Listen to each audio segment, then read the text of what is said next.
नमस्ते विद्यार्थियों। आज हम घटक 3 प्राकृतिक संसाधनों के गुणधर्म में मृदा के गुणधर्म का अध्ययन करेंगे। यह घटक का चौथा भाग है। मृदा के गुणधर्म। मिट्टी या मृदा का एक महत्वपूर्ण गुणधर्म उसका रंग है। अनेक प्रक्रियाओं के परिणाम स्वरूप मिट्टी को रंग मिलता है। जमीन के पृष्ठभाग की मिट्टी का रंग उसके नीचे वाले सतह की तुलना में गाढ़ा होता है। मिट्टी के अलग अलग जैसे काली, लाल, ताम्रवर्णी, पीली, राखी। मिट्टी यानी हमारे धरती पर एक मिट्टी की लेयर परत जमी हुई है। ये जो मिट्टी होती है ये अनेक घटकों से मिलकर बनी हुई है। आपको पता है बड़े बड़े पहाड़ या वर्षा, सूर्य की ऊष्मा और ठंड, इन तीनों ऋतुओं का इन बड़ी बड़ी चट्टानों पर क्या हुआ है, प्रभाव पड़ा है और धीरे धीरे यह मिट्टी का रूप धारण की हुई है। और इस मिट्टी में जो तत्व, जो घटक मिले हुए रहते हैं उसी के आधार पर उसका रंग बना हुआ है। ठीक है। और ये जो रंग मिलता है वह अनेक प्रक्रियाओं के परिणाम स्वरूप उन्हें रंग प्राप्त होता है। जो पृष्ठभाग में जो मिट्टी होती है उसका जो रंग है वह नीचे की जो सतह होती है मिट्टी की उससे ज़्यादा क्या होती है, गाढ़ा होती है। गाढ़ा यानी ज़्यादा रंग दिखाई, स्पष्ट रंग दिखाई देता है। मिट्टी अलग अलग रंग की होती है। आपको मालूम है काली मिट्टी किसे कहते हैं? आपने देखा होगा जब हमारे जो दादा नानी के समय की बात है, जो काली मिट्टी जो खेतों से एकदम काली मिट्टी दिखाई देती है, वो एकदम काली मिट्टी, जो धरती के जो ऊपर की जो मिट्टी होती है, उपजाऊ मिट्टी, वो अक्सर काली होती है। कभी कभी हम देखते हैं सफ़र करने जाते हैं ट्रेन से तो हमें दूर लाल रंग की मिट्टी दिखती है। आपने देखा होगा मूंगफली और कुछ जो वनस्पतियां हैं जो ज़मीन के नीचे जो उगती है, या फिर हमने अदरक भी देखा होगा जो ज़मीन के अंदर, ऐसी जब उनमें लाल मिट्टी हमें ज़्यादा दिखाई देती है। ये लाल कलर की दिखती है। ठीक है। अक्सर हम कुआं खोदते हैं उसमें भी लाल रंग की जो मिट्टी दिखाई देती है। ताम्रवर्णी, ताम्र कलर के यानी जिसमें तांबा मिक्स रहता है, ठीक है, उस प्रकार की मिट्टी। पीली मिट्टी, पीली मिट्टी आपने देखा होगा पीले रंग की होती है ये पीली मिट्टी। ठीक है। और राखीली, राखीली यानी थोड़ी सी भुरभुरी जो होती है, राख के समान, उस प्रकार की मिट्टी। जमीन के वर्गीकरण के लिए मृदा के रंग तथा गठन बनावटी उपयुक्त सिद्ध होती है। विभिन्न जमीन को का वर्गीकरण किया जाता है क्योंकि जब फसल उगाते हैं या घर बांधते हैं या कोई हम उत्पादन कार्य करते हैं तो सबसे सर्वप्रथम हमें मिट्टी का क्या करना पड़ता है, निरीक्षण करना पड़ता है और फिर उसका वर्गीकरण करना पड़ता है। उसका जो गठन है, बनावटी है, उसका वो किस किस के लिए उपयोग हो सकती है, इन सब का अध्ययन करके उसका उपयोग किया जाता है या उसके गुणधर्म का क्या किया जाता है। इस प्रकार की जमीन अनेक गुणधर्म दिखाने के लिए वे अप्रत्यक्ष रूप से उपयुक्त होते हैं। ठीक है।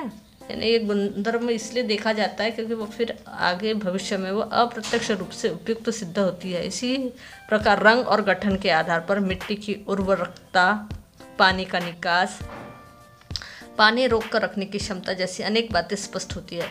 जब हम मिट्टी का निरीक्षण करते हैं, उसका अध्ययन करते हैं तो हमें 3 चीज़ें ध्यान में आती है। मिट्टी को देखकर उसकी उर्वरकता यानी उसकी उपजाऊता, पानी का निकास, उसमें पानी बहता है कि नहीं बहता है। अगर रेतीली ज़मीन होंगी तो वहाँ से पानी बह जाता है। ठीक है। अगर जितनी चिकनी मिट्टी होंगी, जितनी काली मिट्टी होंगी, वो पानी को शोषित करने की क्षमता उनमें ज़्यादा होती है ये सब बातें उस मिट्टी का निरीक्षण करने से हमें ज्ञात होता है। मृदा का रंग उसके गठन, जैविक घटकों तथा लौह, चूना जैसे रासायनिक घटकों पर निर्भर करता है। ठीक है, जिस मिट्टी में ये इनमें से जो घटक अधिक मात्रा में पाए जाएंगे तो उसका रंग भी उसमें परिवर्तन दिखाई देता है, कम रहेगा तो उसका रंग में परिवर्तन दिखाई जाता है। यानी ये जो घटक के कम ज़्यादा मात्रा से ही मिट्टी को रंग प्राप्त होता है।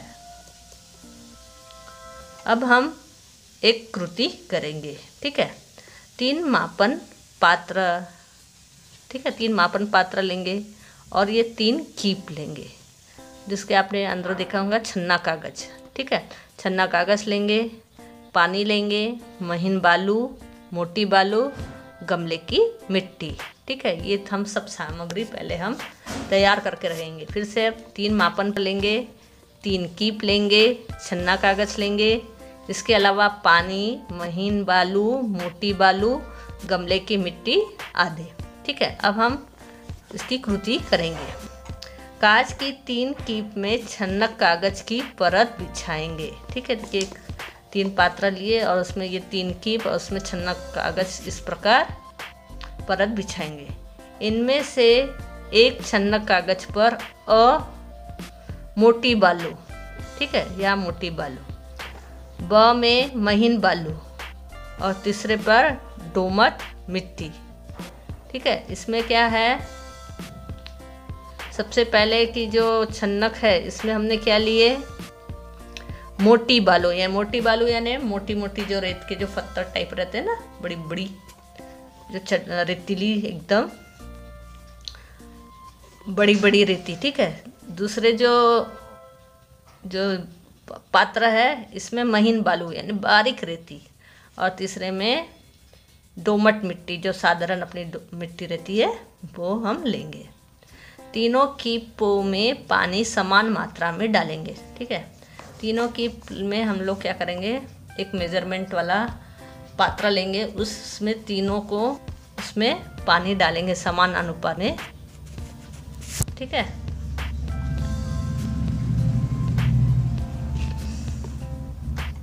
तीनों कीपों में पानी समान मात्रा में डालेंगे और मापन पात्र में कितना पानी जमा हुआ यह देखेंगे। ठीक है, तीनों में समान मात्रा में पानी डाल के हम अब इनके जो नीचे मापन पात्र है उसका ऑब्जर्व करेंगे, निरीक्षण करेंगे। दिख रहा है आपको, पहले में देखो मोटी बालू थी तो इसमें पानी जल्दी से बह के नीचे आ गया। ठीक है, इसका मतलब है जिस ज़मीन में पथरीली रेतीली मिट्टी होंगी तो वहाँ पर पानी बह जाएगा। दूसरा जो देखे थे हमने महीन बालू, उसमें पानी थोड़ा और कम हुआ, यानी महीन बालू में और कम पानी बहता है। और सबसे जो है दोमट मिट्टी, इसमें देखो आपने बहुत ही कम पानी, यानी इसमें पानी आधे से ज़्यादा पानी इसने शोषित कर लिया है। ठीक है, और आधा पानी इसमें होती है और इसमें न के बराबर पानी शोषण करने की क्षमता इसमें न के बराबर होती है। अतः हमारी जो ज़मीन है इसमें इस प्रकार की मिट्टी रहने से क्या होता है, ऐसी मिट्टी उपजाऊ मिट्टी कहलाती है। इसमें पानी शोषित करने की और पेड़ों को लंबे समय तक पानी देने की क्षमता होती है। इनमें फसल अधिक अच्छी मात्रा में उगती है। ठीक है, समझ में आया? ये आपको कृति आप घर पे करके देखेंगे ज़रूर। अब हम देखेंगे मृदा। आपने देखो पहली कैसी होती है, रेती दिख रही है आपको, ये रेती बलुई मिट्टी बोलते हैं जिससे। ठीक है, इसको मृदा और मिट्टी एक ही है, मिट्टी को ही मृदा कहते हैं। अब यह दोमट मिट्टी, अभी आपने देखे थे दोमट, न ज़्यादा चिकनी और न ही ज़्यादा रेतीली। ठीक है, और थर्ड वाली जो है वो है एकदम चिकनी मिट्टी। ये जो चिकनी मिट्टी होती है इससे हम लोग अक्सर मूर्ति बनाने के लिए इस मिट्टी का उपयोग होता है। बहुत ही चिकनी होती है, चिकट होती है। ठीक है, अब हम इनका अध्ययन और अच्छे से करेंगे। ये 3 प्रकार की मृदाएं होती है। ठीक है, रेतीली, दोमट और चिकनी।